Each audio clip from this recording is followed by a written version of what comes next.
Just having you here makes our ceremony look cheap, she spat at me.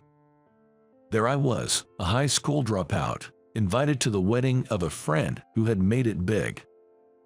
It was my first time at such a fancy, formal event, and I was a bit nervous. And there was my friend's bride, hurling insults at me. Could you, the uneducated trash, cut ties with my husband? Huh, is that okay? You're the one who said we should cut ties. I'm washing my hands of whatever happens from here on out.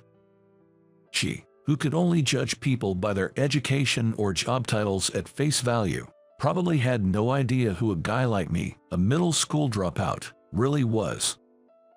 I'm Rick. Just a humble pianist, nothing much to write home about. I love interacting with all sorts of people and zip around the world. Along the way, I play my heart out on the piano, dropping by jazz bars and restaurants. Sometimes I'd even play on street pianos. That's how I made a little coin, just getting by day to day. I'm not too keen on saying this about myself, but I grew up in a relatively affluent household. The piano that's now my bread and butter, I was forced into lessons starting at the tender age of 3. In competitions mixed with adults, I was frequently awarded prizes, being called a prodigy. Looking back now, it's pretty embarrassing.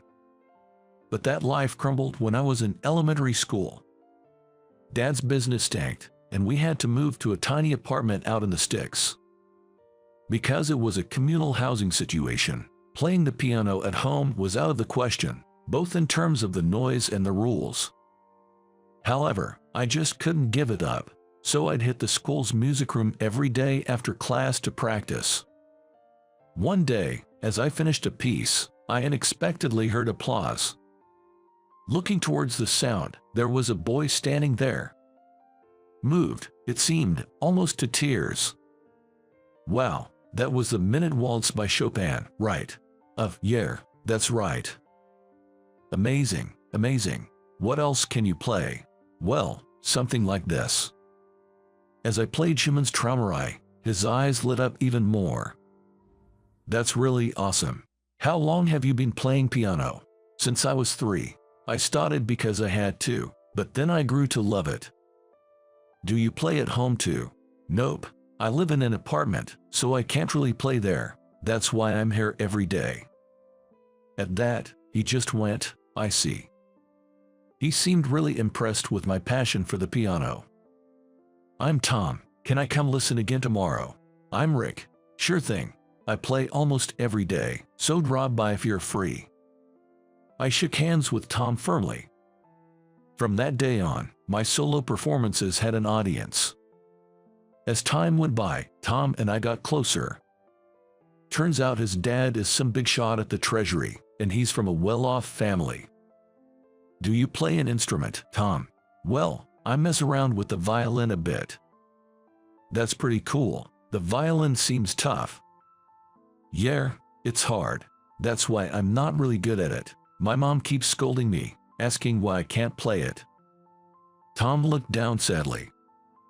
But his expression changed instantly, brightening up dramatically.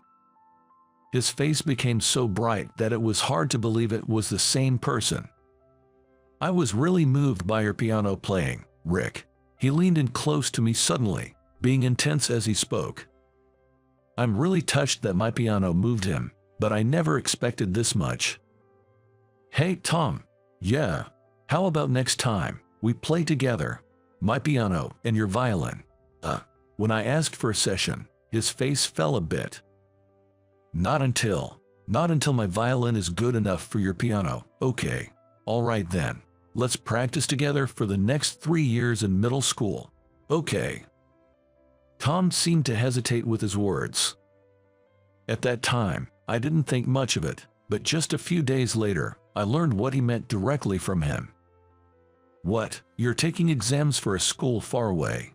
Yeah, so it looks like we won't be able to practice together. Sorry. That's okay. I mean, you've got dreams too, right? Dreams. Actually, my dream just recently. Never mind. Tom started to say something but then stopped himself. Respecting his feelings, I didn't ask any further. Instead, I extended my pinky finger. Pinky, swear. No matter how late it is, we've got to play together. You bet. Tom extended his pinky too. We linked them, sealing our promise for a future session. I'll send you letters, Tom. I didn't know about Tom, but as for me, I didn't have a cell phone and couldn't afford to waste money on home phone calls. So, I decided to send letters, a relatively cheap way to keep in touch. Yeah, I'll be waiting. Our paths diverged, and I ended up going to the local public middle school in my hometown. I didn't join any clubs. Instead, I spent all my after-school hours playing the piano in the music room. I was determined not to fall behind Tom, who I was sure would level up in his absence. My passion for improving my performance was burning strong, but that was inside. In contrast to my inner fire and the hot summer temperatures of our 8th grade year, an incident that happened was chilling. Dad. My mom and I watched as my father received an examination in the hospital bed. He had collapsed at work, and after getting the call, I left school early to rush over. He barely responded to our calls, extremely weak. It was hard to tell if he had any strength left. He'll need to stay in the hospital for a while to be observed. That's what the doctor said, and our anxiety only grew. To distract myself from the worry, I threw myself even more into piano. Desperately, I kept hammering away at the keys, mastering Mussorgsky's Night on Bald Mountain, which I'd been practicing. The unsettling feel of the music matched the unease in my heart, and I was oddly drawn to it. I was particularly engrossed that day, completely forgetting that I was in the school's music room. I didn't even realize that a few classmates had come in and were listening to my solo performance. Wow, you're really good at the piano, Tom. The girls from my class were there, clapping their hands, the sound filling the music room. The sound of clapping hands echoed through the music room. I had intended to be alone, so I had exaggeratedly moved to the rhythm and made odd movements. Feeling embarrassed about it, I ended up giving a curt thank you in response. To me, it seemed like I was just trying to act cool, and my shame only grew. I worried if it showed on my face. Do you always play here? Yeah, almost every day. I'm the quiet type, not really fitting in with the class crowd. These moments of playing after school were the only times I felt some relief. Well, that's awesome. Can I come listen again tomorrow? Hearing those words, I was reminded of the first time I met Tom. I realized our meeting had also been because of the piano. The black and white keys had brought someone like me into someone else's orbit. Of course, you can. I was so happy, I almost cried as I replied. But then, what's this? The Puakid's getting carried away. My archenemy had appeared. Amelia from my class, along with her 3 lackeys, taunted me daily for being poor. Every day, those 3 hangers-on would join in and create a ruckus, squawking and screaming like it was their job. Why on earth is someone like you at this school? Having a has-been poor person around just brings down the whole vibe. Amelia jeered with a barbaric laugh. The girls who used to enjoy my piano playing had become completely subdued. I wondered who was really bringing down the mood. I fought this, but unfortunately, I didn't have the guts to say it out loud. Sorry, was all I could muster. The unrelenting ridicule was too much, and I left the music room. Wiping tears with the sleeve of my uniform, I ran all the way home to escape. Despite everything, I continued to play the piano every day. Amelia and her friends would always throw cold water on my efforts, but I couldn't give up the piano. With single-minded determination, no matter how much they interfered or what insults they hurled, I kept on hammering at the keys. Yet, my piano playing had changed more than I was aware. Ha ha, I was out of breath from playing so intensely. Sweat was beginning to seep all over my body. That was awesome today. Thanks. I couldn't take their words at face value. At some point, my reason for playing the piano shifted from love to a way to release the pressure of a cornered heart. It was a means of releasing the distortions of a mind compressed by a terrifying presence. In essence, it had become a form of escapism. I knew this wasn't good, but I didn't know any other way to clear the horrible feeling inside me. Here he goes again. Can't you read the room? Amelia's taunts grew worse as my mood fell. Day after day, and eventually, I stopped going to school. I wanted to play the piano. The only place to play was at school. But going there meant facing a barrage of insults. Caught in this nightmarish triangle, I was hit by an even greater despair. Honey, my father had become cold, covered with a cloth. My mother was clinging to his right arm, crying. Dad. Strangely, I didn't shed any tears. Instead, I felt an intense regret. The last time my dad had heard me play was when I was very young. I had never had the chance to show him how much better I'd gotten because I never participated in competitions. I just kept playing at school. I've improved a lot. I'm on a whole different level now. Despite all these thoughts, I never had the chance to show him. And that was incredibly frustrating. After my dad passed away, my mother and I moved in with her parents. Right after graduating from middle school, we headed to Germany. My grandfather, my mother's father, was half German and lived over there. My mother, a quarter German, was named Ellie. Hey there, welcome back, Rick. I'm back, Grandpa. One night, when I got home, I ran into my grandpa in the living room. He was watching TV while petting the dog. Did you go to that jazz club again today? Yep. Since coming here, I never enrolled in any educational institution. I just went from bar to bar around the neighborhood, showcasing my piano skills. I used the tips I got right there and somehow managed not to rely on my grandparents. Time flew by, and self-proclaimed pianist Rick became a 30-something. Now I'm back from Germany, settled down in the US. I kind of missed my hometown, so I rented a room in the same apartment I used to live in and started living alone. Even though I say I've settled, I jet set around the world whenever I have a spare moment. I meet all sorts of people, share perspectives, and get updated. With every encounter, I feel like I'm evolving, which is incredibly fascinating. Even with my performances, which I'm pretty confident about, traveling the world makes me realize I still have a long way to go. When I played on a street piano in Italy, a lanky old man showed up out of nowhere and casually began to play Schubert's Rollkönig, and my jaw just dropped. In a French tavern, while I was playing Ravel's Judo, a girl who looked to be in her teens asked to play a duet with me. It would be a good experience for someone like me who had always played solo. I readily agreed, but man, that girl was amazing. Instead of just following along, she actually led the way. Our first duet was a terrifyingly huge success, and the crowd went wild. That's how I continue to be tempered by the world, leveling up as a pianist. There have been plenty of challenges, but I really like the free life that could elevate me. This time I went to Austria. After my trip, I returned to the country and somehow managed to get back to my apartment from the airport with my heavy luggage. Wow, there's a pileup here.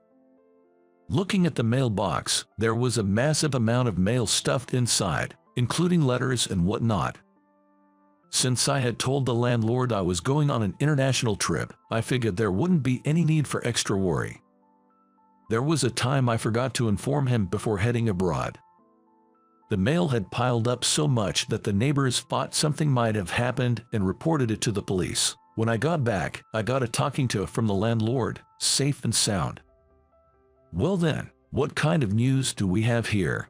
After carrying the luggage to my room, I went through the mail. Most of it was utility bills or flyers from the local supermarket. Huh, what's this? There was one envelope that was particularly lavish and flashy. Wedding invitation. Someone's getting hished. I looked at the back of the envelope for the sender's name. Tom, Amelia. I see. Tom is the one tying the knot. I got a bit excited seeing the name of an old friend I hadn't seen in a while. We had talked about sending letters. But since the summer of our 9th grade, we had stopped sending them entirely. It's been over 10 years, but it seems he hasn't forgotten about me. I pulled out the invitation from the envelope. It was folded in half, and inside there was a section to indicate whether I would attend or not. Of course, I'll be attending. I brought over a pen, circled will attend. Above it, I added delighted to. I wrote my address, name, and a congratulatory message. 11 p.m. I'll have to send it back and call tomorrow. Closing the folded invitation, there was a handwritten message from Tom and his bride. Tom has had strong penmanship since we were kids in elementary school, and it looks like that hasn't changed. Right below, in the distinctive upward slanting script, there was a similar message. I read both, chuckled to myself, and decided to call it a night. The jet lag was hitting me a bit, but the fatigue was easily overcome. On the day of the wedding, when I arrived at the venue, it turned out to be an extremely famous upscale hotel. This was my first time attending such a posh and formal ceremony, and I was a bit nervous. Hey there, long time no see, Rick. While I was looking for my seat, I heard a voice from behind. Oh, Tom, congratulations on your wedding. Thanks, I'm glad you could make it. It had been a good 15 years since we last saw each other. We didn't bother with formalities and simply celebrated our reunion with a firm handshake. Next to him stood the bride, who looked at me with a bit of surprise. You became a bank president. Yeah, thankfully. That's amazing. Thank you. How about you? Weren't you in Germany for a while? Yeah, I left our local middle school and headed straight there. Ever since, I've just been living freely without pursuing further studies. I see. As we were catching up, a voice called out for Tom from a little distance away. Oops, excuse me. Tom looked over and gave a wave with his right hand as if to say catch you later. I don't know who it was, but he took off at a jog to say hello to another acquaintance. Yet, for some reason, the bride stayed behind, still looking at me. Rick, as in that Rick, the one who played the piano every day in the music room. Oh, yeah, that's me. Ha, you're a middle school dropout. That distinctive elongated inflection at the end of her sentences. The mocking choice of words. And then, the name Amelia on the invitation. I had my suspicions. The bride Amelia turned out to be the same Amelia who used to bully me back in middle school.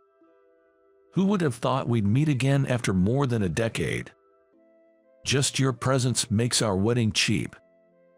Is that right? I'm sorry to have caused such a fuss. Hut, you feel sorry. Hut, well, it can't be helped that you are here today, but from here on out.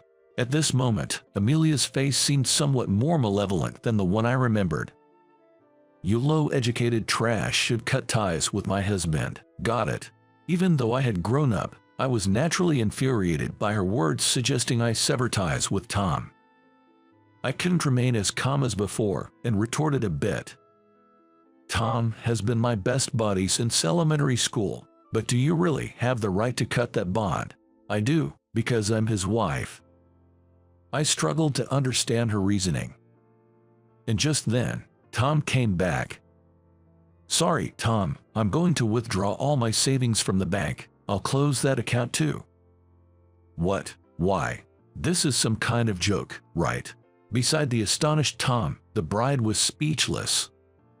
She didn't seem to comprehend what I was saying. No, Your bride told me to cut ties with a middle school dropout. Huh, Amelia, what are you talking about? Because. It seemed she was thrown off by Tom's question. Having a fallen poor man around ruins the atmosphere. It'll affect your work too, won't it? She continued to scream hysterically, not caring who was watching. Hey, why did you even invite such a poor person to the wedding? Amelia, that's too much. Apologize to Rick. No, I'm not wrong. Sorry, it looks like I've caused a disturbance at your wedding. I turned my back on them and headed for the exit. Rick, wait, please Rick. Tom grabbed my arm after I had walked a few meters. He was pleading for a chance to talk. I wasn't angry with Tom. I decided to return following his lead. Sorry, Rick. Lift your head up, Tom. I'm the one who should apologize. I got too emotional. Meanwhile, the bride stood with her arms crossed, facing away.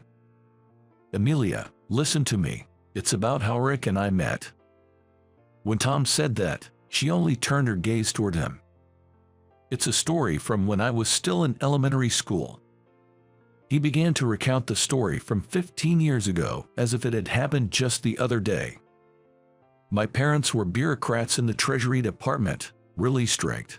It wasn't just about studying. There were so many do's and don'ts. As a result, I never had much in common with the other kids in class. I had a hard time fitting in. On the contrary, it seems that he was somewhat coerced into playing the violin. Like my experience with the piano, he had been made to play since before he even started elementary school.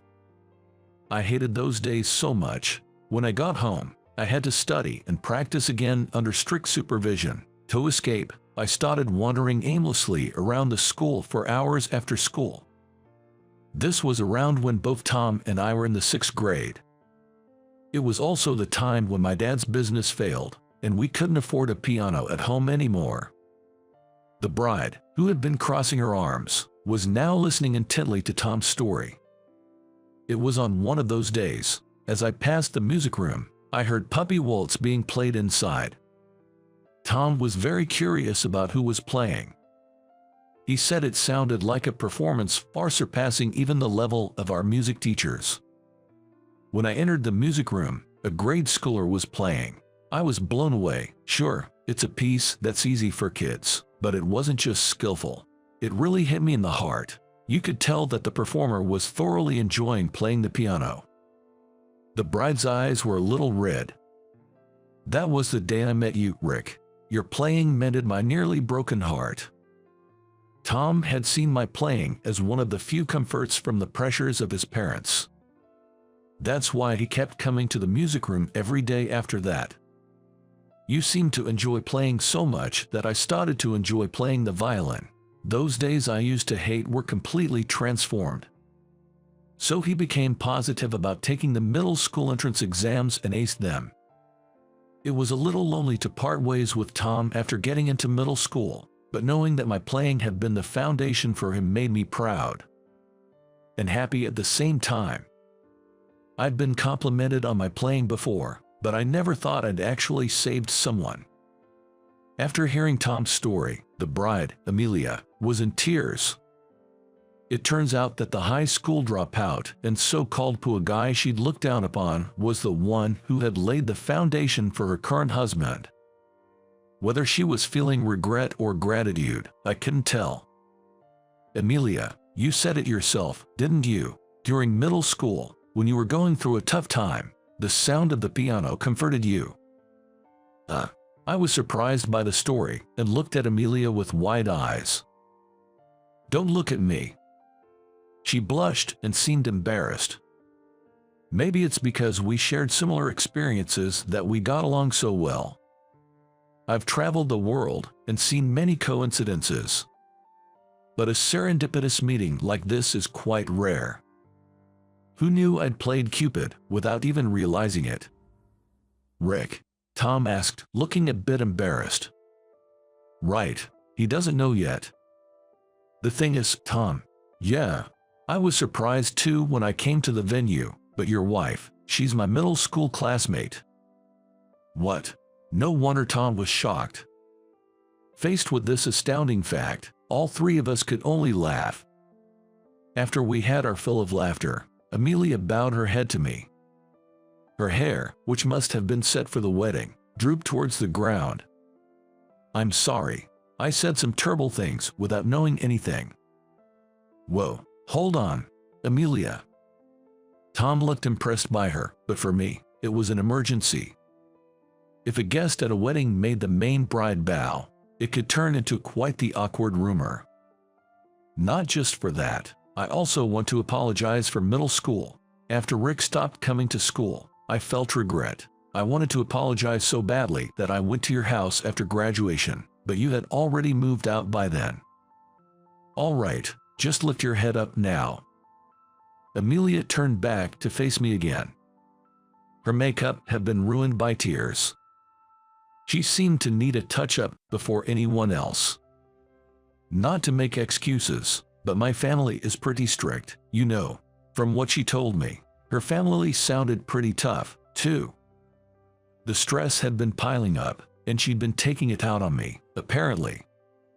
That nasty comment earlier was due to the values ingrained in her by her parents, who cared about nothing but educational pedigree. In fact, she had graduated from a prestigious university and was working at a top-tier company. "So, I'm really sorry," she apologized again. Amelia, once more, bowed her head to me. "Let's forget the past. Just make my best buddy, Tom, happy, will ya?" After their apologies, I felt my anger dissipate so much that I almost forgot what I was mad about. Then the wedding planner came over. It was time. I apologized to Amelia in return and encouraged her to go freshen up her makeup. "And Tom, about that thing, I've got it under control." "Yeah, I'm counting on you." I gave my best friend a thumbs up and took my seat. The wedding proceeded smoothly, and soon it was time for the entertainment after the bride's dress change. The relatives put on a splendid dance. After that, it was my turn to carry out the plan. I was led backstage to a dimly lit area where a piano awaited. Now, for the next act, we have the groom's best friend and a genius pianist, Rick's performance. After an over-the-top introduction, the spotlight was on me. The piece was Listly Bistraum. It was a piece I'd thought of playing at someone's wedding someday. I never imagined my first performance would be at my best buddy Tom's wedding. The nervousness was different from playing in competitions, jazz bars, or on the street. It felt like the first piece was over in an instant. After a brief pause of about 10 seconds, I placed my hands on the keys again. Simultaneously, Tom stood up. It was a plan only the planner and the two of us knew about. As everyone looked on in surprise, the groom took out a violin hidden under the table. We made eye contact to sync our timing and started the second piece, Elgar Dammer. As I moved my fingers, memories of my travels flashed through my mind. Germany, England, Italy, France, Spain, Austria. The memories were too many to count. A lanky man who appeared out of nowhere. A girl I didn't know. Even after having played duets with so many people, today I was truly moved. The duet with Tom was more wonderful than any in my memory. The sound was perfectly in sync, playing off each other's nuances. The joy in the violin's melody was palpable. I felt a warmth in my eyes as I played. The audience, including the bride, were all in tears. Oh, what a perfect performance. A promise of 15 years. The duet between pianist Rick and violinist Tom, now a reality. As the last note and its resonance faded, applause filled the room. Once it died down, Tom took the mic. "Rick and I have been best friends since elementary school. We both played instruments even back then, but I wasn't a match for the genius pianist Rick. I was asked to do a duet, but I thought I didn't measure up and put it off until now." Back then, Tom wasn't enjoying the violin at all. On the other hand, I've always loved and played the piano. Perhaps he felt a gap there. I'm so glad that we could achieve that duet here today, he said. The venue was enveloped in applause once again. The talk was supposed to end here, but let me introduce him, Rick. He continued, embarking on an unplanned tale. He's Rick, my best bud. As I mentioned earlier, this guy's a piano prodigy. He's got a YouTube channel where he posts his performances, and he's quite the big shot, with over 1 million subscribers. Everyone, do yourselves a favor and check out his YouTube. As Tom explained, my YouTube channel, thankfully, has been viewed by many. I post one-off performances and clips of my international concerts. To add more, lately I've been dabbling in composing, with numerous commissions coming my way. Some of my works have even become worldwide hits. It's a bit crass to talk money, but there's about $700 million in the bank account at Tom's bank. Not that I live a life of luxury, I live quite comfortably. I plan to keep jet-setting around the world. Let's give him a big round of applause, Tom prompted, turning all the applause and eyes in the hall towards me. Without getting overly excited, I just gracefully bowed, as a pianist would.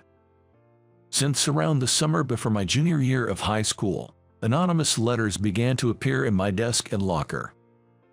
They were simple: watch out, the tough guys are targeting you. Be on your guard against shakedowns or worse. These were tip-offs, written in distinctive rising handwriting. It was around that time that Amelia started showing up in the music room.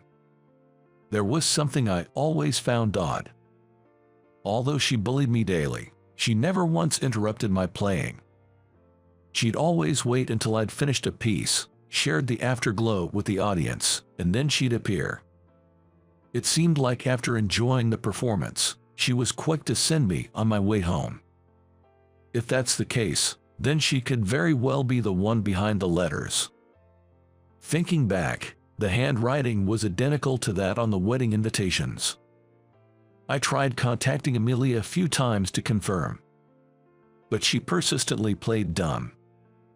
I figured it wasn't good to pry too much, so I kept it to myself and silently appreciated it. The wedding ended and people started leaving. While the parents were exchanging goodbyes, I was approached by a bunch of bored kids. That piano was awesome. Hey, thanks. Play that song. Upon further inquiry, that one turned out to be the theme song of a certain demon-slaying movie. I played just the chorus, and they were thrilled. That kicked off a flurry of requests. It tunes from the movie about a fake family, cursed objects, and more, and it turned into quite the riot. Eventually, the bustle settled down, and the newlyweds approached me. Rick, thanks so much for today. Same to you, thanks. But hey, about that thing with the bank account closing, is it true? Tom said that, and Amelia looked at me apologetically. Nah, of course not, I was just being emotional, sorry for spouting nonsense. That's a relief, Tom said with a relieved smile. Right, about that money, though. Yay, I'm planning to use that $700 million to create a music studio. Not a formal school, but a place to foster opportunities for engagement with music. I aim to provide support so that nobody has to give up on music because of financial constraints. When I opened up about my dream, 2 friends were on board. It seems they're related to my take on music and were keen to help with setting up and running the place. Several days after the ceremony, I got a call from Tom. Appreciate what you did the other day. Found out today that Amelia's expecting.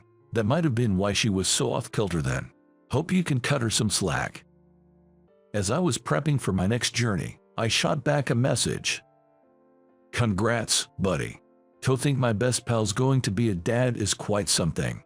Don't fret about the other day, all is well. On another note, you've got to check out the video dropping today. That evening, my channel saw a new video titled For My Dear Friends Go Live. It's a medley of dreams of love and love's greeting, the same pieces I played at the wedding. It's also meant to keep the memory of that moment from fading. I considered posting a duet with Tom, but I've decided to keep that now mythic performance to myself. A person's true nature can't be sized up by diplomas or just by what they say. I might have just a middle school education, but I see myself as someone who's made it in their own right. The same goes for Amelia. Judging by how she was with me back in middle school, you'd think she was quite the piece of work. But in reality, sending those anonymous letters or trying to get me home safe before trouble hit shows she has a big heart, albeit her awkward way of showing it. I've come to appreciate what matters in life by engaging with folks across the globe. Some places might not boast the finest education systems. That doesn't mean the people from there are all bad eggs. The essence is deeper down. What you believe and what you think. That's the key. I intend to express my true self through my piano playing. And I hope that, one day, it might just be someone's salvation. My name is Tid, 30-year-old, and still single. After graduating from college, I started working as a salesperson at a company. The main products of my company are metalwork, creating parts used in various machines. It's a pretty well-known company in the industry, with stable performance. I've always done well in sales, though saying I've never faced tough times would be a lie. I was even being considered for a promotion to section chief, but a single incident turned my career upside down. One day, I received an angry call from a major client I was in charge of, claiming that the parts delivered did not fit. I've been involved with the sales of a product that we've been delivering for many years, right from its development stage. It's also the main product of our department, receiving orders of tens of thousands every month, and without it, our clients' production lines could even stop. That's why I always handled our transactions with the utmost care to ensure there were no mix-ups with the product numbers. There's no way the wrong product could have been delivered. In a rush, I issued instructions for the correct product order while also striving to get a handle on the situation to identify the cause. Upon investigation, I found a specification change document with alterations that made no sense, and on it was a signature that wasn't mine.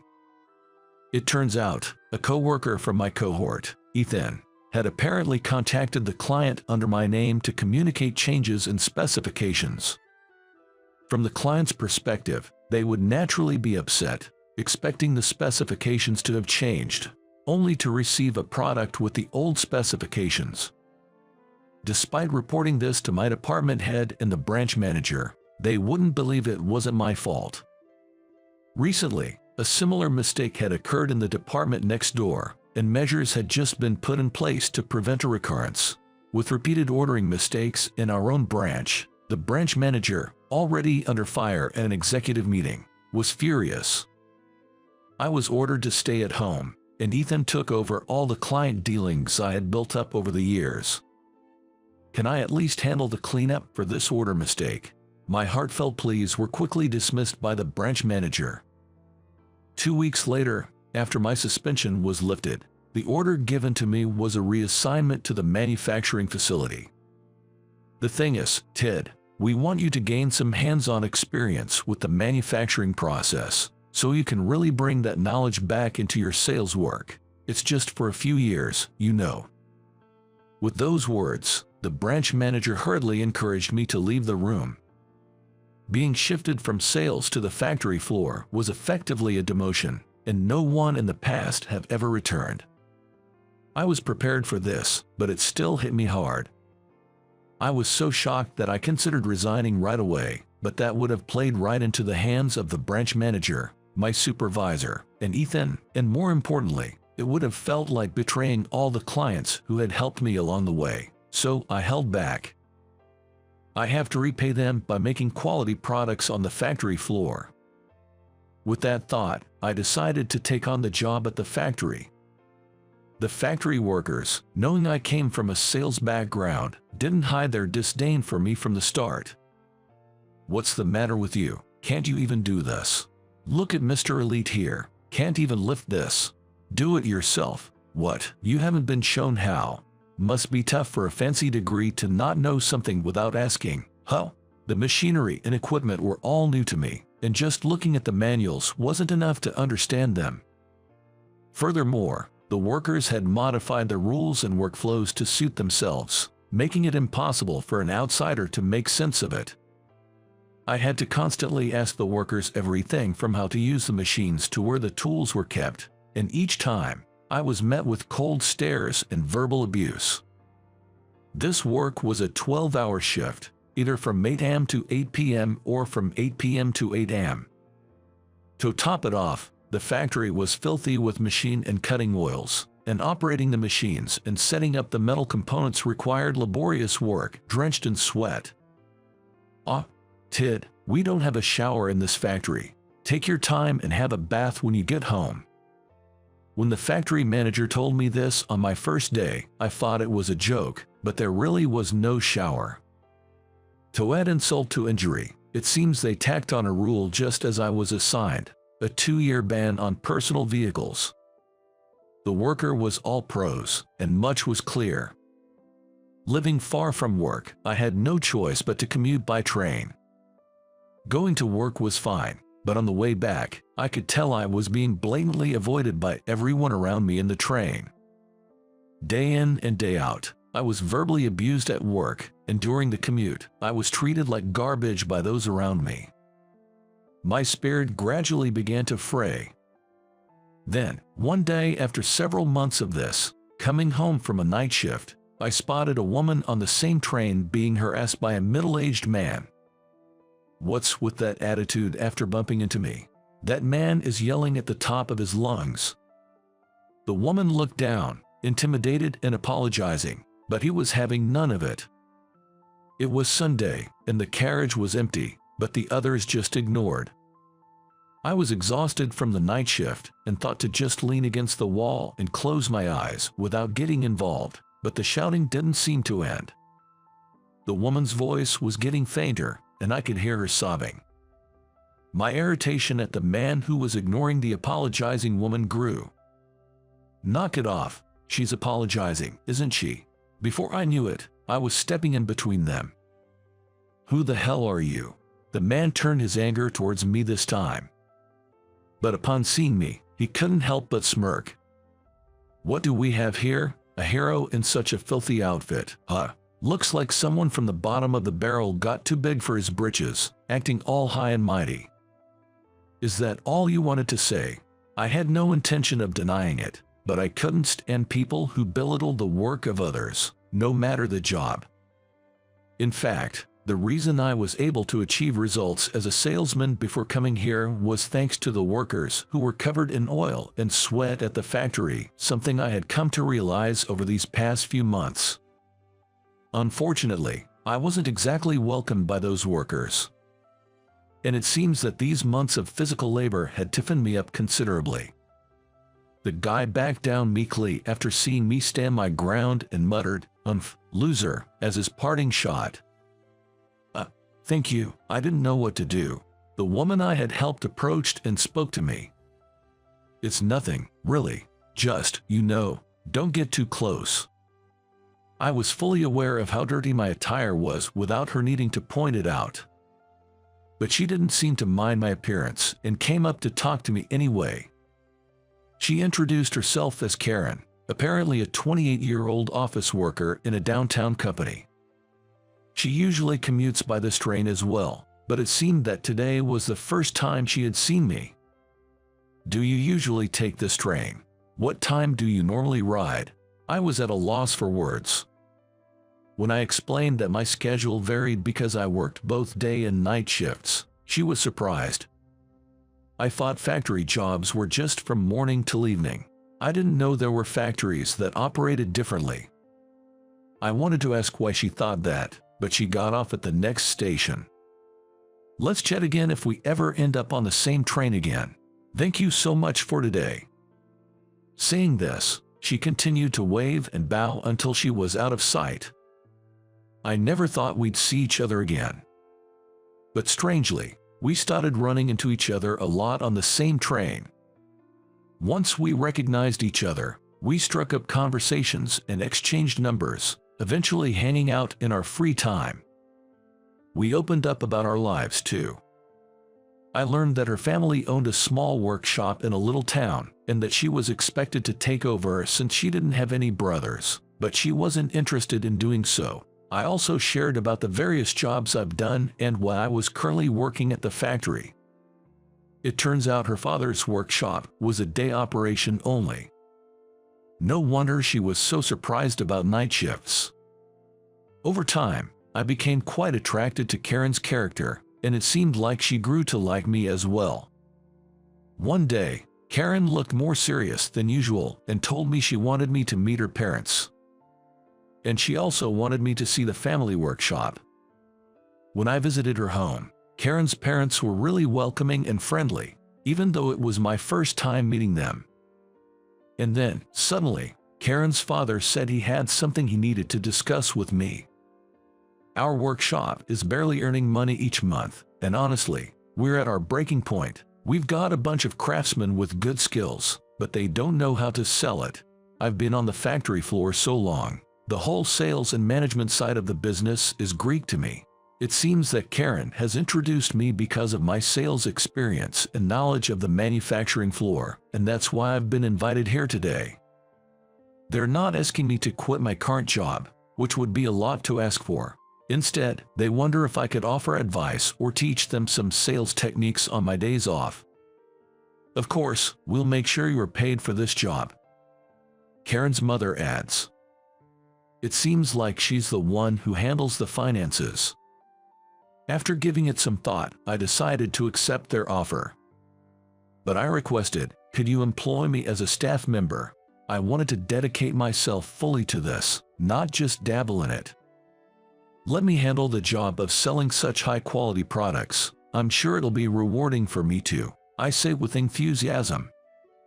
Looking at the determination on my face, Karen's father nods as if he's made up his mind. The first time I saw the products of Smith Manufacturing, I was astounded. The machined parts, made with absolute precision to match the blueprints, were incomparably better than the products my own company used to sell. And that was accomplished without any significant manufacturing equipment to speak of. I heard that despite their quality, they were being sold for less than half their worth. The thought that such excellence was being overlooked in the world seemed like a loss for society as a whole. With that in mind, I quickly prepared my resignation letter and quit my job. The elites sure lack patience, don't they? The manager chuckled. When I went to the factory to sort out my properties, not just the workers but also the factory manager threw sarcastic remarks to me. But none of that reached my ears. I was too caught up in the exciting opportunity I had found. When I visited Smith Manufacturing, the president and all the employees welcomed me. And it seemed like Karen was pretty happy too. You helped me out in the train, and now you're stepping in to help my dad's family business. I finally felt like I found where I belong after losing it for so long. Right away, I used the network I built during my sales days to pitch our product line. From my brand new desk in a small office, I called around to various contacts nonstop. On the day of the appointment, the person who showed up was a contact from a company I used to deal with. It's been a while, Ted. Who would have thought we'd meet like this? I had been doing business with Steve for about 8 years since I started at my previous job. Now he's working in a small town workshop. Despite being busy, he made time to meet because of our long-standing relationship. So, how's it going? Has the company been managing okay without me? It was meant to be a light joke, but the moment I said it, Steve's face clouded over. Well, I mean, they're doing all right, I guess. The guy who took over for me, Ethan, seemed to have caused quite a few problems in just a few months.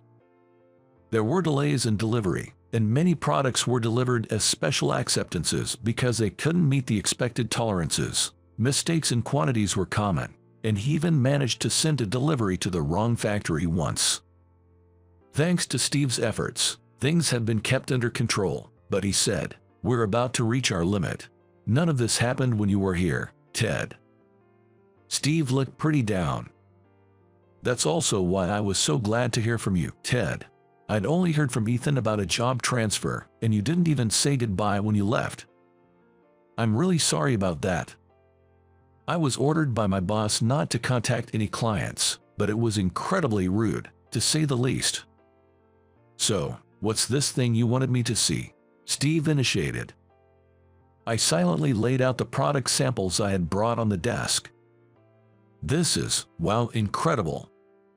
Steve's reaction upon seeing them was the same astonishment I had felt the first time.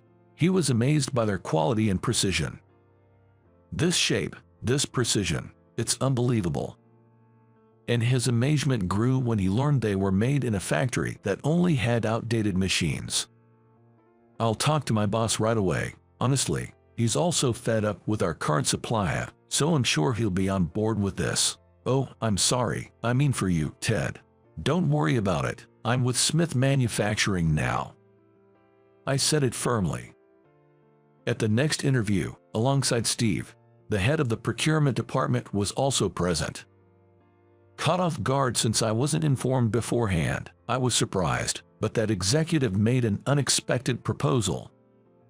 "You're Ted from Smith Manufacturing, right? I've heard about you. To get straight to the point, we want to sign an exclusive contract with you." I was taken aback by the sudden offer. Here's what I was told.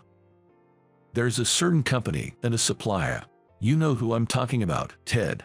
We've been getting poor quality from them, so we'd like to switch our entire order to Smith Manufacturing. I hear you've been making parts with old equipment. It may be a bit forward, but would you consider taking on funding from us to upgrade to the latest machinery? We're looking to have you supply most of the parts for our products moving forward, as we'll need a larger quantity.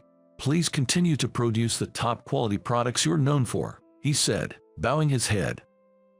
I was so overwhelmed by the rapid developments that I couldn't think straight, but once I regained my composure, I bowed deeply and shook hands, saying, "I look forward to a good relationship in the future." I headed back to the company and reported to the president. He was surprised, seemingly at a loss for words, but he tearfully thanked me, saying, "Thank you, Ted, thank you." "President, the real challenge is still ahead of us. We all need to learn how to use the new machines." Initially, the craftsmen were hesitant about the change in their environment. But that was expected. They take pride in their work. Plus, they're all pretty up there in age. There was resistance to using the new machinery. But after I earnestly persuaded them, they agreed. Never in my dreams did I think I'd be learning to use new machinery at this stage of my life. This new salesperson sure has a tough way of using people. The top skilled craftsman, Mike, who's the same age as my dad, just cracked a joke about it. But despite his words, he seemed thrilled that their products were being recognized by the world. Who would have thought our little workshop would be supplying such a big client? Even the president didn't expect to land such a big contract, but it's only natural for this workshop, with its highly skilled craftsmen, to get the recognition it deserves. If anything, we owe it to Steve for setting up that meeting. After I started working at Smith Manufacturing, it wasn't long before executives and the factory manager from my previous job came to visit.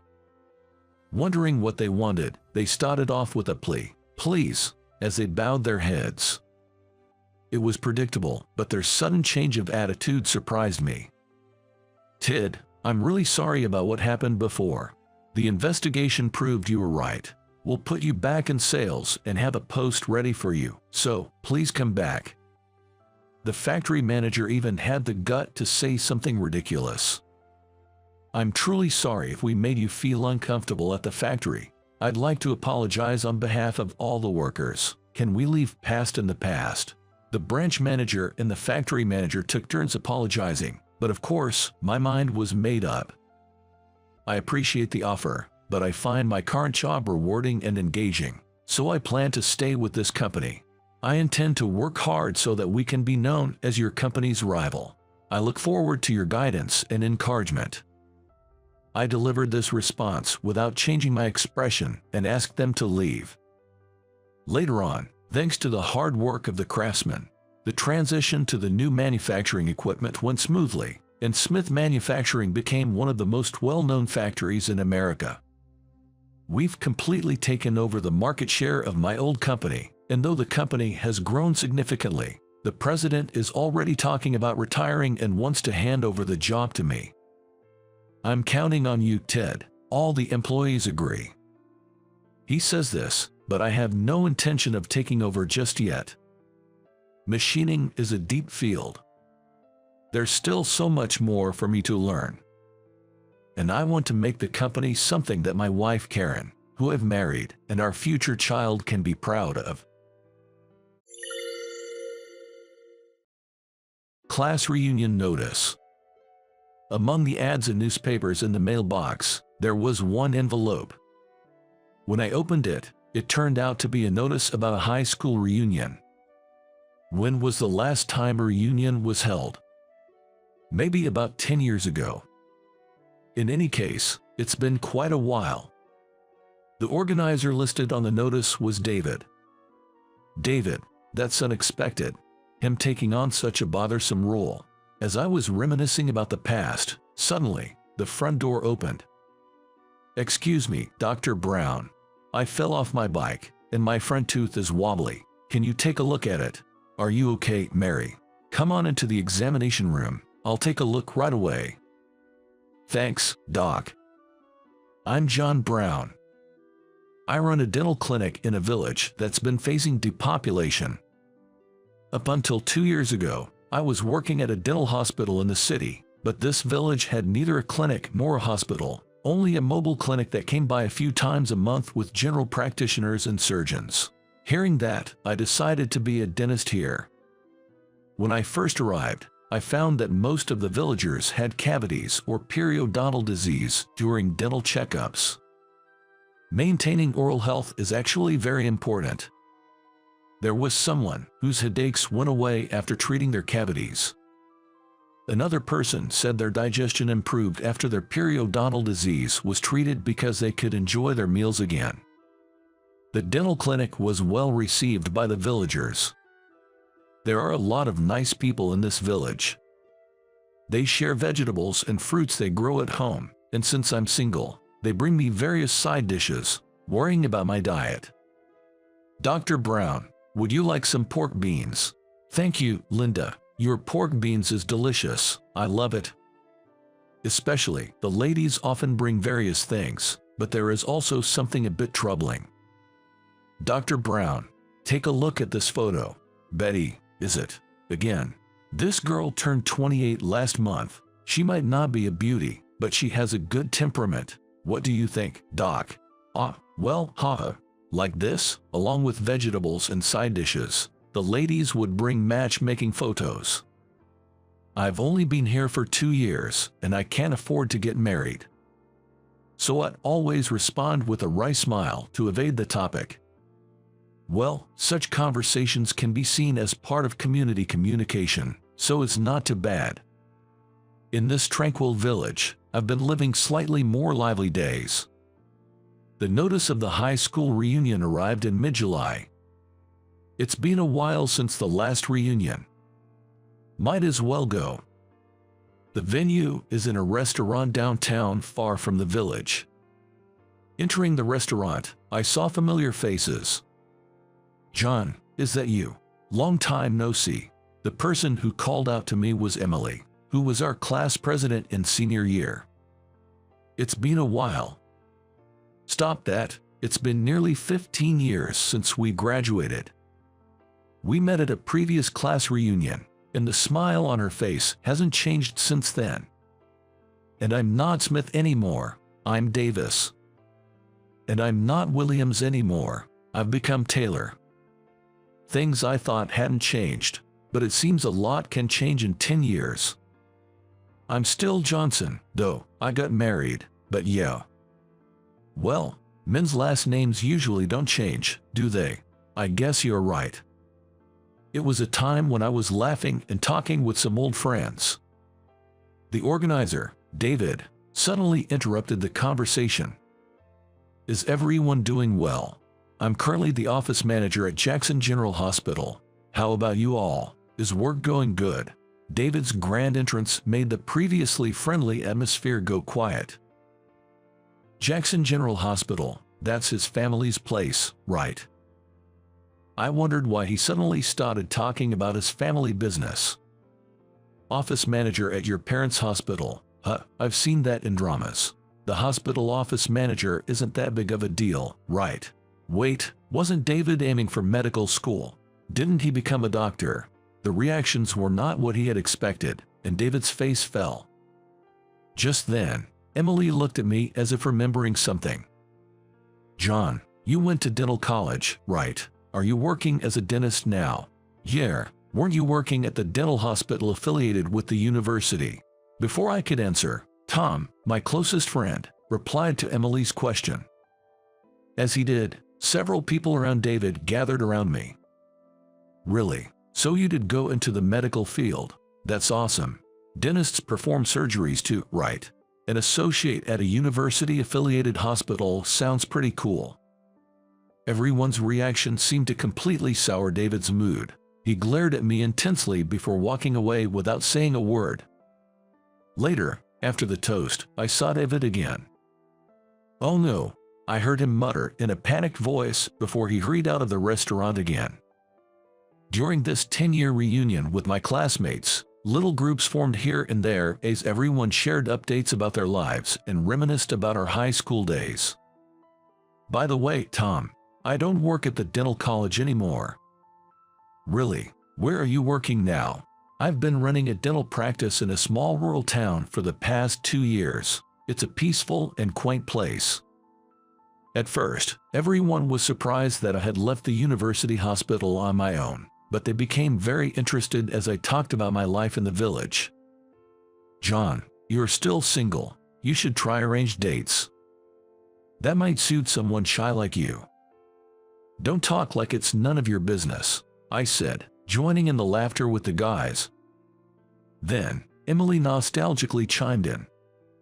Being a dentist in the countryside suits you, John. You were always kind in high school and seemed like the type who couldn't leave villagers without a doctor. I get it, that's so John, always approachable and soft-spoken. Unlike David, who always came off as condescending and was hard to talk to, but with John, it was easy. As everyone started to say similar things, I began to feel a bit embarrassed. That's when David came back. Really? John is running some dentist's office in a sleepy, shrinking town. That fits a plain guy like you. Ha ha ha. His comment ruined the pleasant atmosphere once again. David really hadn't changed at all. Always trying to make himself look better by putting others down. Disappointed by his unchanged behavior, Tom seemed to think the same thing. David's the same as ever. Can't join the conversation without looking down on others, huh? He said with a sigh of relief. The women, including Emily, began to express their disapproval. Don't you realize that's exactly why you were disliked back then? If he was aware, a grown adult wouldn't make such lame comments. They began to voice their dissatisfaction with David. Everyone must be angry that their precious opportunity was ruined. However, while David looks embarrassed, he says, "Oh, I'm honest at heart and can't lie." He protested, wondering if he was unable to back down, but he seemed to be aware that he was in pain. The target was on me, who had been silent for a long time. You all are making a fuss over John, but is that story about him leaving the university hospital true? What if he was actually so incompetent that he got fired and had to flee to the countryside? I was about to retort angrily when I saw something black flying towards David. I thought something black was flying toward David, but at the same time, a woman's voice said, "It's probably you who is useless, bro. Flunked out 3 times and still couldn't get into maid school. Can't even handle accounting. You had to beg Dad to put you in a cushy job as a director with just a title, didn't you?" Before everyone could react, more scathing words followed. David, making a sour face, picked up the black wallet that had fallen to his feet. The black object that had flown through the air was this. Just go home. That's what you say to your sister, who came all the way to bring your wallet. Leaving your important wallet at home, you'll always be a klutz. David was scolded by his sister and looked a bit sulky. I had no idea David had a sister. Neither did the rest of the classmates, apparently, as they all looked on in surprise at the exchange. David's sister scolded her brother and then turned to us with a bow. Sorry for showing such an embarrassing scene.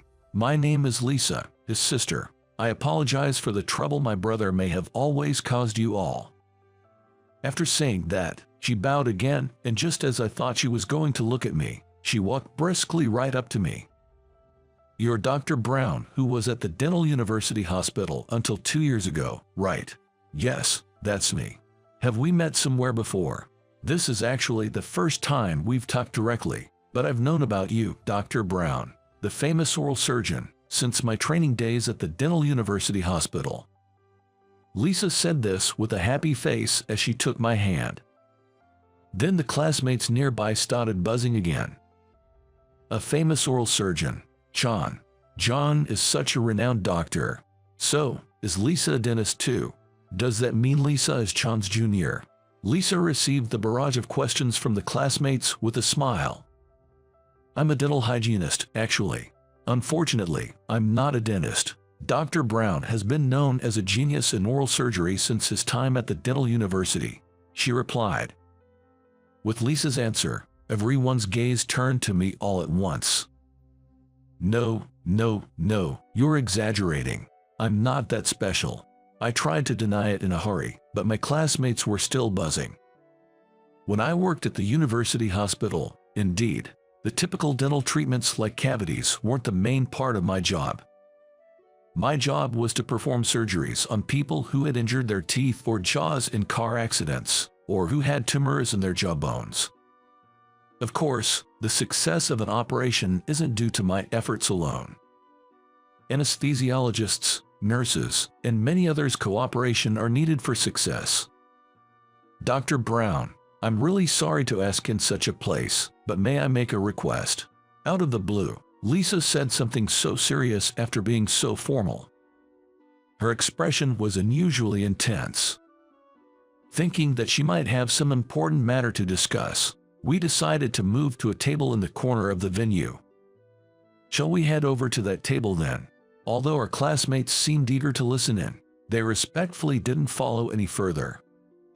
Before moving to the table, Lisa forcibly pulled David along with her, and once the three of us were seated, she began to speak with a serious look on her face, saying, Actually, it turns out that a man was seriously injured during a rugby game yesterday and had to be rushed to the emergency room. He had a fractured jaw and several broken teeth. Lisa seemed to be thinking about the patient and was wondering where to transfer her case, since the dentist at Jackson General Hospital couldn't handle the situation. However, because the injured man is a well-known player, David believes that if the hospital successfully performs the surgery, it would attract a lot of attention and become famous. He's been at odds with Lisa, opposing the transfer.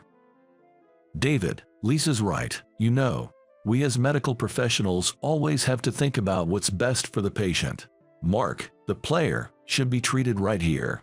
David cut me off. Apparently, he doesn't want to hear my opinion, which is same as Lisa's. Lisa then glared at David.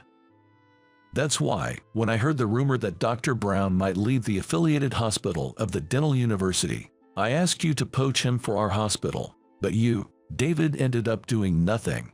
Hearing Lisa's serious voice, David finally fell silent. After a pause, Lisa turned to me and bowed her head again. Dr. Brown, would you please lend us your expertise? Me. Could you do the surgery at my hospital? Lisa continues to bow her head as I look confused. Our hospital is out of its depth with this case, and to be honest, I don't think the chances of a successful surgery are high at any other hospital. The only one who can get Mark back in the game is you, Dr. Brown. Please, I'm begging you. Moved by her desperation, I agreed to immediately check Mark's medical records and condition. Lisa was right. His injuries were severe. When I greeted Mark, who couldn't speak, he begged me with written words, his handwriting trembling, "Doctor, please, I want to get back to my team and play again soon." Convinced by his written plea, I resolved to help him. The next day, I consulted with Dr. Hill, the dentist at Jackson General Hospital, and arranged for him to assist me with the surgery, with Lisa helping as a dental hygienist. The surgery, which took just over 6 hours with everyone's cooperation, was a success. As I was preparing to return home, Lisa and David came to me.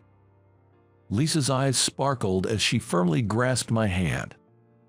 Watching Dr. Brown perform the surgery was inspirational. "Your skill is just as the reputation says." "No, even greater. It was a great learning experience. Thank you so much." "No, I should be thanking you for the precise assistance. You truly are an excellent hygienist, Lisa." I can't believe that Dr. Brown praised me. I'm so happy. As we shook hands vigorously, I found her excitement endearing. Then David said something surprising. "John, thank you. It was really helpful. I apologize for all the rude things I've said." "What?" I heard something very uncharacteristic of David, but I'll take it at face value. "Remember, Mark needs complete rest for a while, so please be careful with him." I was surprised by David's uncharacteristic words, but his gratitude was clear. After a friendly laugh, David bowed deeply and silently. "If there's anything you're concerned about, don't hesitate to get in touch. Everyone back in the village is waiting for me, so I'll take my leave now." After bidding farewell, I returned to the village. A month later, I heard that Mark was set to be discharged from the hospital. The surgery had become a topic on internet news, and the villagers praised me a lot for it. Perhaps because of that, I've noticed a slight increase in people bringing me matchmaking photos. Mark, after being discharged, praised the hospital's aftercare, and the hospital's reputation seems to be very good. At the next reunion, I imagine everyone will be pleasantly surprised by the change in David. "Dr. Brown, I've had this canker sore for 3 days now. What should I do? Patients keep coming to the small dental clinic in the village. I want to be of help to them in any way I can. I want to help them. That must be the essence of being a medical professional. I will deal with many more patients in the future." My wife was having an affair. I found out about this through a private investigator I had hired. The detective mentioned that he could look into the guy's identity for an extra fee, but I decided to stop there. That's enough. All that's left is to confront my wife. Sadness, anger, emptiness. A whole mess of emotions all mixed together like clay. My name is Michael. I met my wife, Lucy, on a matchmaking website. She had this classy vibe, and when she smiled and showed her dimples, I was instantly smitten. After a year of dating, we get married. Our wedding was a happy occasion, blessed by everyone. Lucy looked gorgeous in her pure white wedding gown, and I swore to myself that I'd protect this bride for the rest of my life. However, a year into our marriage, I noticed something was off with Lucy. Lately, she'd been putting on more makeup and smelling like perfume. I'm glad she wants to stay beautiful, but the sudden glam up was conspicuous. And she stopped using her cell phone in front of me. It was as if she was secretly communicating with someone. Seeing her like that made me think the unthinkable. I didn't want to imagine it, but I asked a detective to check if my wife was cheating. Weeks later, the detective hit me with evidence photos of Lucy arm in arm with some guy in neon-lit streets. Ironically, when I got the report from the detective, Lucy was supposedly on trip with friends. Of course, that was a lie. The trip was actually with her lover, a tidbit the detective shared as a freebie. I went home to find myself sitting alone on a chair in an empty living room, crying quietly. Tears dropped onto the white table. This table was a memento from before Lucy and I got married. I want to prepare delicious meals every day and set them on this table." I was thrilled to hear those words from Lucy, smiling at me with her cute dimples. It's exactly why I couldn't stop the tears. I was up all night waiting for my wife, who would return tomorrow. The next day, I heard the door open. Lucy entered the house and jumped a bit when she saw me in the living room. "Wow, you're here, weren't you at work? I took a day off today." Lucy said, "Oh, I see," and tried to go put away her things, but I stopped her. "I'm sorry, I'm just really tired from the trip," she said, trying to continue on her way, but when I scattered the affair photos on the white table, her face went pale. "Hey, who is this guy? Why would you do this?" Anger and sadness made my voice shake. Lucy initially turned pale, but gradually her expression became emotionless. The white table we bought together, filled with love and promises of daily delicious meals. Now, it was lined with evidence of her infidelity, something so far from love. She just stared at it. "Say something. I know you went on that trip with him." Then, Lucy showed her teeth in a smile. The moment that adorable dimple twisted, I felt a chill. "Oh well, cat's out of the bag. I thought I could get away with it because you're so clueless." Lucy's cold, unfamiliar tone left me speechless. She dropped her travel bag carelessly on the floor and pulled out her cell phone. "If you're so eager to know, should I introduce you?" Suddenly, she started making a call. "Hey, sorry. Yeah, looks like he found out. Can you come over to my place?" She was calling her lover. And within minutes, this lover arrived at our house. It seemed he was just returning from dropping Lucy off and had to turn around and come back. This man entered our home as if he owned the place, without a greeting, and laughed, saying, "Whoa, what a cramped place." "Hey Lucy, so you got busted, huh?" "Looks like it. Apparently, he hired a detective or something." "Wow, seriously, that's creepy." They were all over each other in front of me, flaunting their affair. I felt like I was trapped in a nightmare. "So, Michael, I'm marrying this man. Can we break up?"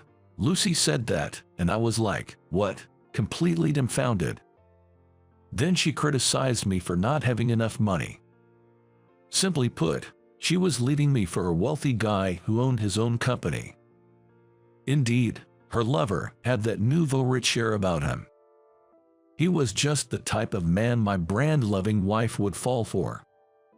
I thought I should grab him by the collar since he stole my wife, but he had such an intimidating look that my legs just gave out from under me, pathetically. Lucy didn't show a hint of remorse, even when we discussed our future. She was glued to her lover instead. She said she didn't need any share of our assets and wanted a quick divorce. And apparently, she had no intention of paying alimony either. I couldn't find the words to fight back against Lucy and her lover, as they freely spouted nonsense after their infidelity. I just couldn't wrap my head around it.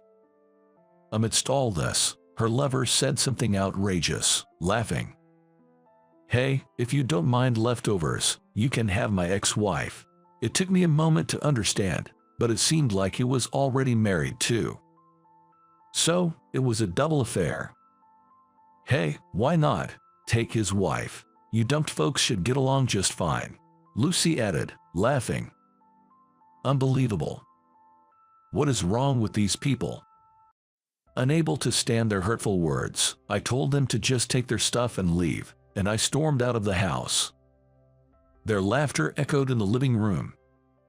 I just wanted to run away as far as I could, right then. Damn it, damn it, damn it.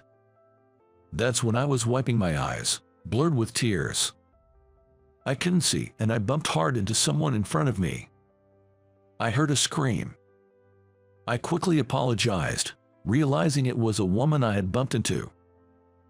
To my surprise, she was crying too. A woman, standing in front of my house, weeping. My intuition kicked in. "Excuse me, by any chance, are you the wife of the man who went inside?" I asked. The woman, with a look of shock, wiped her tears with a handkerchief and silently nodded. Afterward, we decided to talk things over and headed to a nearby cafe. The other woman's name turned out to be Susan. When I heard her out, it seems Susan had her suspicions about her husband's infidelity and had been investigating it. And then, she managed to track down the home of the other woman, who is my wife, Lucy. By chance, Susan saw him dropping Lucy off at my place while she was in a cab.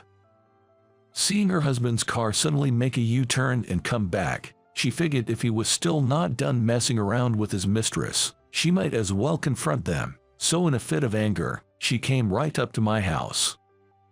But then, hearing the laughter of her husband and Lucy through the window, and her husband's words, "I'm giving you my ex-wife," hit her ears, and a wave of sadness overwhelmed her. She stood frozen, crying right there, and that's when she bumped into me as I rushed out of the house. That's the story I got. I explained my own situation to Susan. How I'd been betrayed by my wife. I'd hired a detective, and that's how I found out about the betrayal. And that my wife had just asked me for a divorce right then and there. Susan just listened quietly to everything I had to say until the end. "Well, we're both going through a tough time, aren't we?" I said tentatively. Susan replied with a self-deprecating laugh. "I did want to believe in my husband, you know. Turns out, it was all for nothing." After that, we both fell into a silent pause. Accepting the reality of being betrayed and abandoned by the partner we loved took time. I'm sure Susan felt the same way. It was just when the waiter set down a refill of the coffee I had ordered. With a bit of difficulty, Susan said to me, "I'm sorry if this is out of line, but would you mind if I stayed at your place for a while?" I stopped stirring the milk into my coffee. She then explained that she married her husband against her parents' wishes and now had no one to turn to. Her friends are few and far away. Her husband controls the money, so she can't use it as she'd like to. Probably by the end of the day, her husband will tell her to leave the house. That's why she is pleading to work as a housekeeper and look for a house and a job at the same time, even if it's just for a little while. I was lost in thought while stirring my coffee, not saying a word. Then, Susan said with a sad smile, "I'm sorry. I've made an unreasonable request. Please forget it. My family warned me so many times not to marry that man. I regret not listening to them now. It was stupid of me to get involved with such a man." Saying that, Susan picked up the receipt and stood up from her seat. After bowing to me, she tried to leave the restaurant. Susan will have to leave the house where her husband lives. And the woman who will replace her is my wife, Lucy. I have a duty to help Susan. As she walked past me, I grabbed her hand. Susan looked at me in surprise. Her hand was freezing cold, and I gripped it even tighter. "To be honest, I'm not good with household chores, so I'd appreciate the help," I said with a laugh. When I said that, Susan replied, "Are you sure? It's a live-in position, you know." "Of course, it's fine. Just so happens I have a room free starting today," I told her. I went home, surprised by the drama unfolding on the day I was confronted with divorce. Susan packed her things and came to my house. We were both tired, so we headed straight to bed. I had Susan sleep in Lucy's room. The next morning, when I woke up, the clock read 6 a.m. It was earlier than my usual time. I thought about getting some more sleep, but the good smell lured me to the living room. To my surprise, there was breakfast on the table. "Good morning," said Susan in an apron, standing in front of the stove. "Wait, Susan, did you make all this?" "Yes. I'm not sure if it'll be to your taste, though." After eating, I couldn't help but exclaim, "Delicious." I hate to bring it up again, but my ex-wife, Lucy, used to say she wanted to make me breakfast every day. However, she wasn't a morning person, so I hardly ever got breakfast from her. In hindsight, that should have been a sign of her dishonesty, I thought as I sat in front of Susan's cooking. I'd been settling for convenience store breakfasts, so having a warm meal after so long made me feel really happy. Also, here's a lunchbox for you. I was surprised that she'd already prepared a lunchbox without me knowing. Later at work, when I opened my lunchbox, the food was beautifully arranged. And there were even veggies, making for a well-balanced meal. Susan's thoughtfulness was evident, and it touched me. My colleagues even complimented me. "Hey, your lunch looks great today. Your wife is amazing." Huh? I just smiled wryly and replied, "Right." From then on, having balanced meals every morning and evening, I noticed a positive effect on my work. I started landing new clients one after the other, leading to top sales that month. To be honest, I was surprised at myself. All thanks to Susan. Coming home to a house without a speck of dust, a testament to a perfect housekeeping. And it was Susan's smile, saying "welcome back, was it a long day?" that gave me courage. Gradually, the time I spent talking with Susan at breakfast and dinner became a healing time for my heart, scarred by my ex-wife's betrayal. One day, to express my gratitude, I invited her to dine out, saying, "Why don't we eat out for a change? I'm sorry for presuming to go to such a fancy place when I'm just staying your place," Susan said apologetically, but I shook my head. "On the contrary, I'm sorry I can't do more than this. I'm truly grateful for everything you've done, Susan." When I said that, Susan blushed and I was taken aback. Right when the meal was nearly finished, Susan said, "This may not be the right time to talk about this," and showed me a paper. It was a claim for alimony from her ex-husband. Apparently, she had consulted with a lawyer and started the process of claiming alimony. Her ex had some complaints, but it seemed she was able to receive the payment successfully. Since I was receiving alimony from my ex-wife around the same time, I had anticipated that Susan would get hers too. "I managed to get some money, so now I can afford to rent an apartment," said Susan as she bowed her head to me. "Michael, thank you so much for letting a stranger like me stay in your home." I was silent for a moment, but quickly put on a smile. "I should be the one thanking you, Susan. You've helped me get through all this. Really, thank you." And with that, I bowed my head. When I looked up, Susan was staring at me as if waiting for something. We looked at each other for a while. But then, "Time's up," said a waiter's voice, and our special evening came to an end. Afterward, we went home with few words exchanged. The next day, after thanking me, Susan left the house. Looking at the now spacious house, a sense of emptiness began to settle in my heart. Months later, suddenly, the doorbell rang, and I went to open the front door. Standing there was my ex-wife, Lucy. "Long time no see," I furrowed my brow. "What are you doing here?" As I asked in a low voice, Lucy flinched and, for some reason, tears started to stream down her face. "I'm sorry, Michael, I said some terrible things." Lucy kept apologizing to me. And then, to my surprise, she said she wanted to get back together. Lucy rambled on without waiting for my reaction, explaining her situation. Apparently, her lover's business had tanked. Despite having looked down on me, just a few months later, his company went under. Not that I felt any schadenfreude towards her lover, nor did I care. I just found it annoying to have Lucy crying in front of me. "Please, Michael, let's start over." While Lucy pleaded through tears, all I could think about was how to send her away. Then, my cell phone rang. It was Susan. I answered immediately.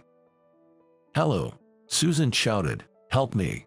Apparently, her ex-husband is out front of the house. And he keeps shouting, 'Please, let's make up.'" I told her, "I'm on my way, just wait for me," and I put on my shoes and opened the door. But Lucy followed me out the door, tugging at my clothes. "Please, Wait, don't go. Don't abandon me. I glared at Lucy, who was throwing a tantrum like a child. Feeling my anger, she slowly let go of my hand. I locked the front door slowly.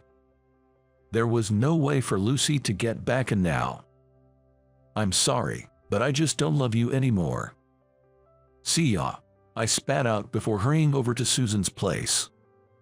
Standing in front of Susan's apartment was her ex-husband, who, to me, was the other man in an affair. When he noticed me, his mouth flapped open and closed, but I just glanced at him and called Susan. It's me. I've just arrived at your door. Right after that, the door burst open and Susan came flying out and hugged me. I stroked her hair for a bit before suggesting, how about we go out for a little while, and took her hand. Then, the other man shouted, "Wait, Susan, it's all my fault. Please forgive me."